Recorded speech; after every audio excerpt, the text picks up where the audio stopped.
A'udzu billahi minasyaitonir rajim. Bismillahirrahmanirrahim.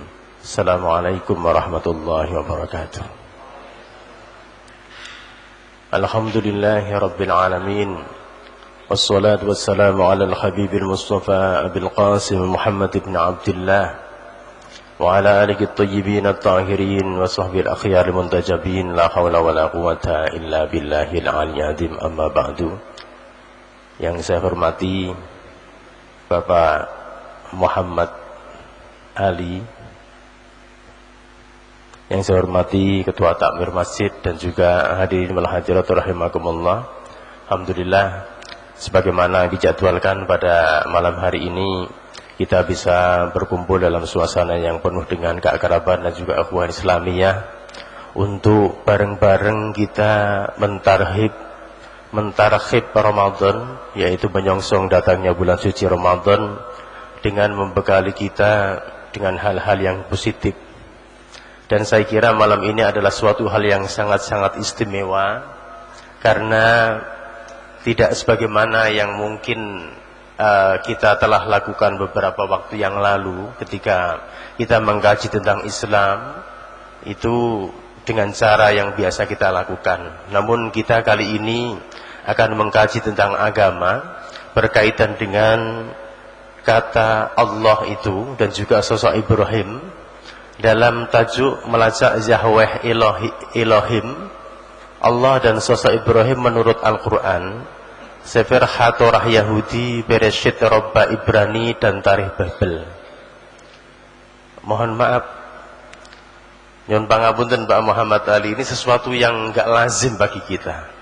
Saking enggak lazimnya itu apa? Yang motokopi itu juga bingung, iki janjian iki kuali apa ora gitu.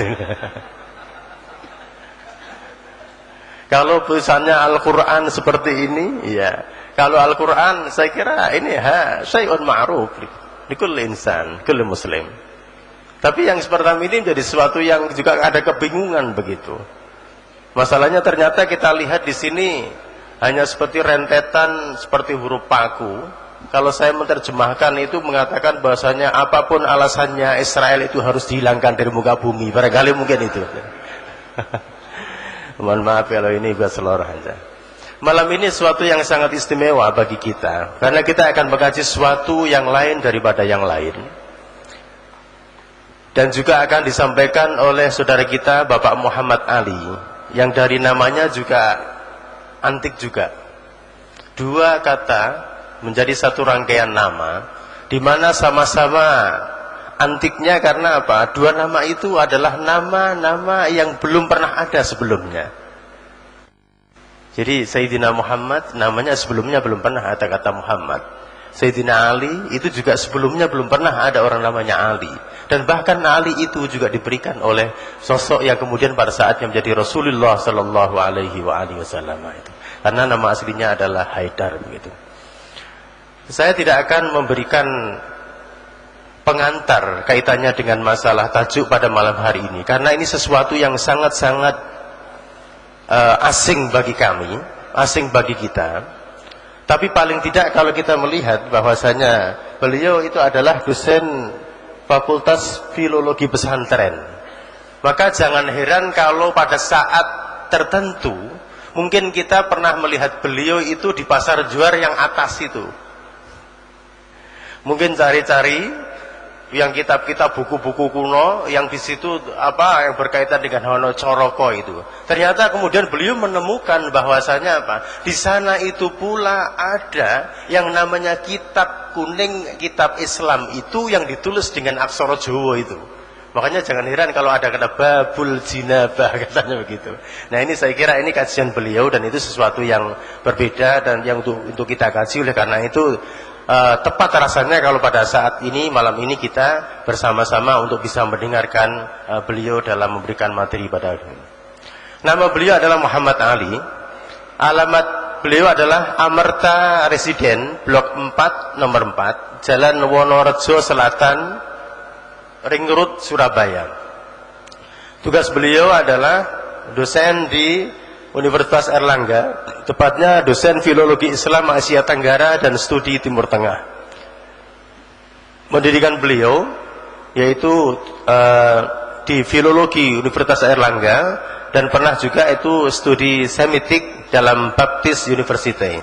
Mohon maaf, nanti bisa juga kekurangannya bisa ditutup dengan di sela-sela apa yang nanti bisa disampaikan. Saya kira tidak bijaksana kalau kemudian saya berperanjang, apalagi harus mengantarkan sesuatu yang sangat-sangat, ini adalah sesuatu yang sangat asing bagi kita. Oleh karena itu waktu sepenuhnya saya sampaikan kepada beliau, dan nanti selepas ada, silahkan Anda bertanya tentang hal-hal terkait dengan ini atau hal yang mungkin Anda ingin tanyakan.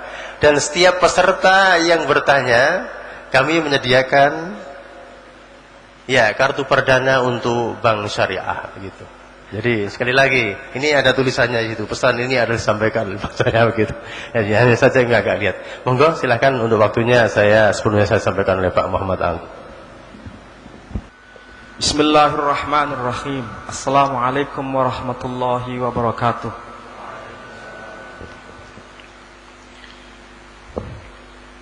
Wabihi nasta'inu ala umurid dunya waddin.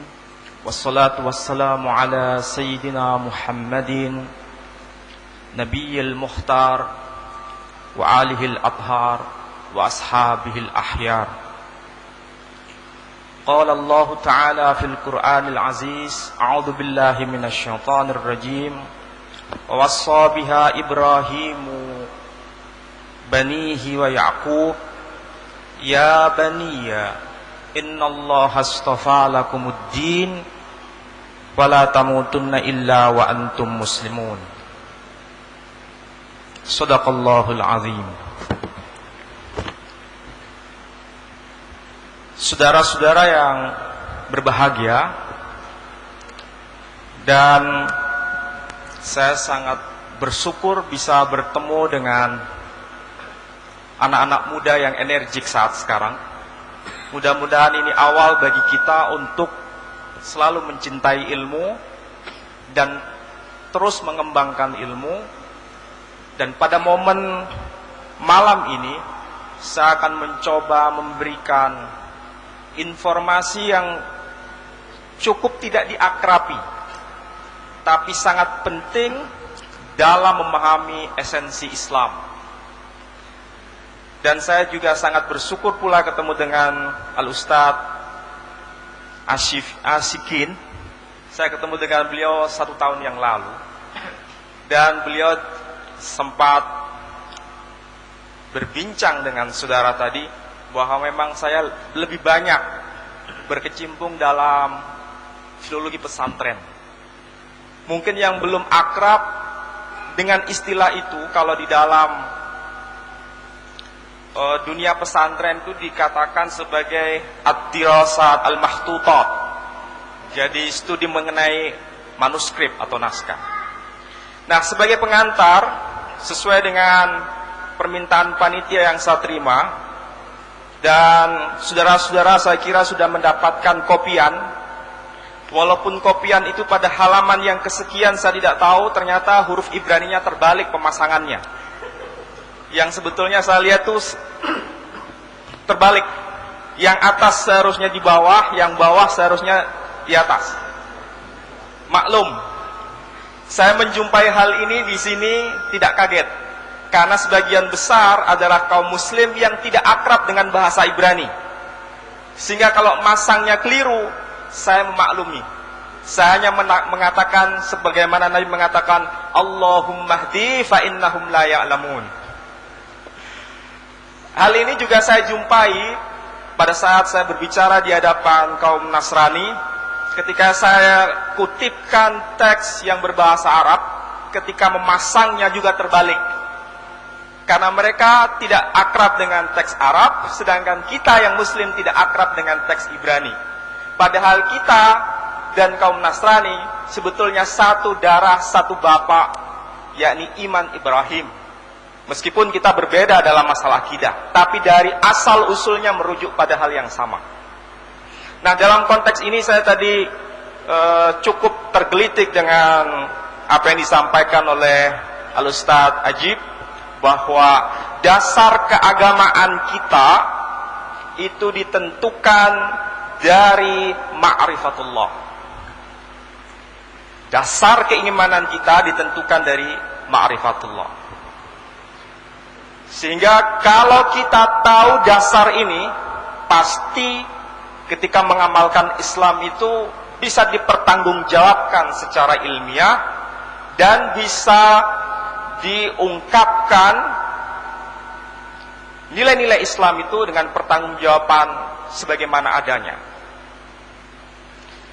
Kita yang muslim pasti tidak lupa dengan statement yang paling fundament, yakni asyhadu an la ilaha illallah wa asyhadu anna muhammadar rasulullah. Yang paling penting adalah statement asyhadu an la ilaha illallah. Ini yang paling penting dalam dunia Islam itu. Sedangkan saudara kita yang Yahudi, statement yang awal yang harus dikenali itu sama dengan syahadat, tapi mereka menyebutnya bukan syahadat tapi Shema. Shema bunyinya Shema Yisrael Yehwa Eloheinu Yehwa Echad Yehwa. Jadi Shema kalau bahasa Arabnya Isma'u. Shema Yisrael bahasa Arabnya Isma'u ya Israel. Yehwa Eloheinu kalau diarabkan Allahu ilahuna. Yehwa Echad Allahu Ahad.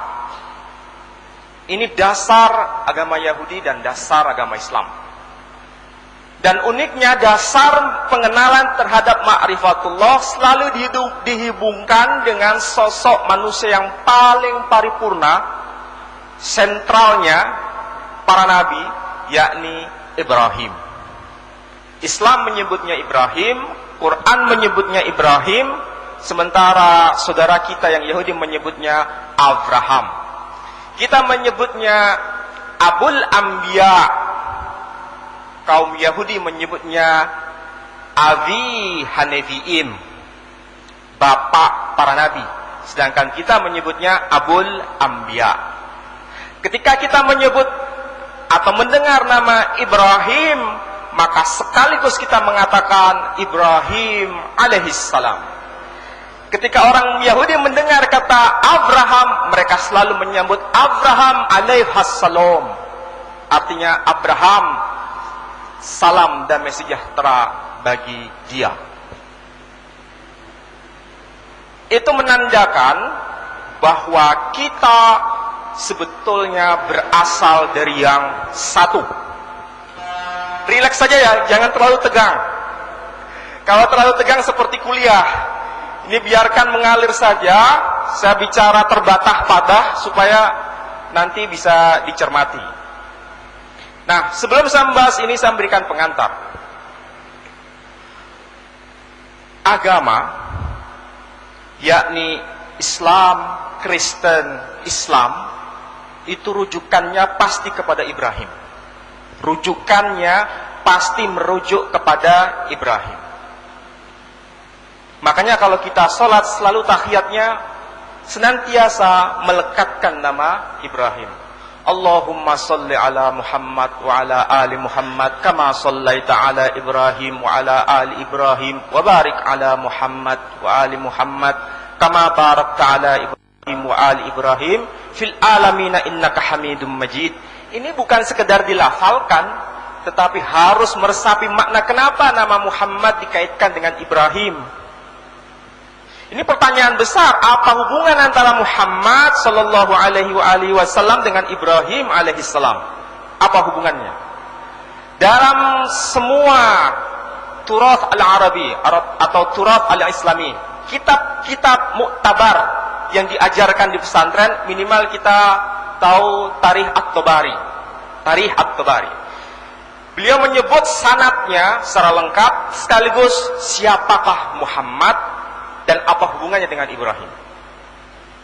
Disebutkan Muhammad bin Abdullah bin Abdul Muttalib bin Hashim bin Abdi Manaf bin Qusay bin Kilab bin Murrah bin Ka'ab bin Lu'ay bin Ghalib ibn Quraisy yang disebut Fikhr. bin Malik bin Nadr bin Kinanah bin Huzaimah bin Mudrikah bin Ilyas bin Mudar bin Nizar bin Ma'ad bin Adnan bin Udad bin Zaid bin Yaqdir bin Yaqdum bin Hanmasa bin Nabat bin Khaydar bin Ismail. Ismail bin Ibrahim. Yahudi menyebutnya bin Abraham, bin Terah, bin Nahor, bin Seruk, bin Ra'u, bin Pelek, bin Ever, bin Shela, bin Arpahshat, bin Shem, bin Nuh. Jadi sebetulnya antara Nabi Nuh dengan Nabi Ibrahim, dengan Nabi Ismail, dan dengan Nabi Muhammad sallallahu alaihi wasallam merupakan mata rantai kenabian yang tak terputus. Ini diterangkan di dalam Tarikh At-Tabari. Apakah betul bahwa Ismail itu adalah keturunan dari Ibrahim? Itu bukan hanya termaktub di dalam Al-Quran, tetapi juga termaktub di dalam spanduk yang ada di sini, yakni yang disebut sebagai Sefer Hat-Torah. Mendengar Sefer Hat-Torah pernah? Apa itu Torah? Kalau di dalam Al-Quran menyebutnya Taurah. Misalnya ayat dalam surat As-Saff, surat nomor 61 ayat 6, Bismillahirrahmanirrahim. Wa qala Isa ibn Maryam ya bani Israil inni Rasulullah ilaikum musaddiqan lima baina yadayya minat Taurah wa mubasysyiran bi rasulin ya'ti min ba'di ismuhu Ahmad. Falamma ja'ahum bil bayyinati qalu hadza sihrun mubin. Ayatnya tegas menyebutkan kata Taurah. Taurah itu kepada siapa? Bani Israel. Bani Israel dihubungkan kepada Isa. Jadi Isa pasti mengenal Torah, dan Torah ditujukan kepada Bani Israel. Bani Israel bukanlah orang Arab. Jadi kalau selama ini kita membaca Al-Quran, seakan-akan semua dialog para nabi yang termaktub di dalam Al-Quran seakan-akan semua berbicara dalam bahasa Arab. Seakan-akan. Mulai dari Adam dialog dengan malaikat, Allah dialog dengan malaikat, Nuh dialog dengan kaumnya, Yusuf dialog dengan kaumnya, Nabi Musa dialog dengan Bani Israel, seakan-akan berbicara dalam bahasa Arab. Tapi betulkah berbahasa Arab? Tidak. Karena mereka bukanlah orang Arab. Tapi kenapa tertulis dalam bahasa Arab? Karena dialog-dialog yang lampau itu direkam ulang, diwahyukan kepada Nabi yang kebetulan orang Arab. Maka dialog yang dalam berbagai bahasa itu diterjemahkan oleh Allah sendiri dalam bahasa Arab. Jadi kalau Allah Subhanahu wa ta'ala saja menerjemahkan dialog para nabi yang bukan orang Arab itu kepada Nabi Muhammad dalam versi bahasa Arab, maka Allah sebagai pencetus utama penerjemahan pewahyuan. Maka tidak salah bila sekarang banyak Al-Quran yang berbahasa Arab itu diterjemahkan ke dalam bahasa-bahasa non-Arab. Jadi sebetulnya ada bukti dasar Quran bahwa menerjemahkan Quran dalam non-bahasa Arab itu tidak masalah. Sehingga kemarin itu baru terbit, ini saya bawakan Al-Quran Tarjamah Bahasa Madura. Jadi Al-Quran saya terjemah lagi dalam bahasa Madura. Jadi Al-Quran dalam bahasa Madura sekarang sudah di-launching. Baru bulan ini. Tanggalnya saya lupa. Ini sudah selesai 30 juz, tapi yang launching baru juz 1, 2, dan 3. Yang berbahasa Jawa sudah lama itu. Jadi sebetulnya ada dasar. Jadi kalau kita mengetahui Quran dalam versi bahasa Arab, kalau paham itu lebih baik. Tapi kalau tidak paham, terjemahannya pun itu harus dipahami benar. Jadi bukan hanya sekedar tilawah, tapi tidak mengerti apa makna dalam Al-Quran itu. Itu malah tidak semakin mencerahkan kita dalam memahami Quran. Nah, kembali pada masalah topik. Jadi kalau agama Yahudi, Kristen, Islam, itu babonnya, rujukannya pasti kepada Ibrahim.